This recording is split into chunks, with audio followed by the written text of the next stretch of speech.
5,000 కోళ్లతో సంవత్సరానికి ₹1,00,00,000 సంపాదించుకోవడం అనేది కాగితం మీద లెక్కలకు సులభంగా అనిపించిన క్షేత్రస్థాయిలో అది ఒక పెద్ద బిజినెస్ ఆపరేషన్. 500 కోళ్లతో 1,00,000 లాభం వస్తుంది. 5,000 కోళ్లతో 10 లక్షలు వస్తుందని లెక్కలు వేయడం ఎప్పుడూ ప్రమాదకరమే. 500 కోళ్లను వ్యక్తిగతంగా చూసుకోవడం సులభం, కానీ 5,000 కోళ్లు ఉన్నప్పుడు ఒక చిన్న ఇన్ఫెక్షన్ వచ్చినా అది వేగంగా వ్యాపిస్తుంది.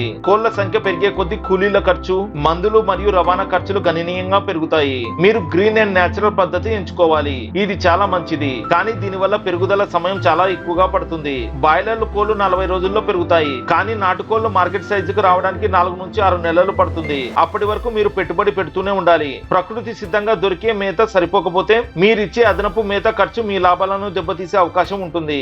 మీరు బిజినెస్ లైసెన్స్ తీసుకోవడం సరైన నిర్ణయం. మధ్యవర్తులు లేకుండా నేరుగా కస్టమర్లకు అమ్మితేనే మీరు అనుకున్న లాభం సాధ్యమవుతుంది. మీ కోళ్లు నిజంగా నాటుకోళ్లని నమ్మించడానికి మీరు చేస్తున్న డైలీ అప్డేట్ వీడియోస్ మీకు పెద్ద అసెట్ గా అవుతాయి.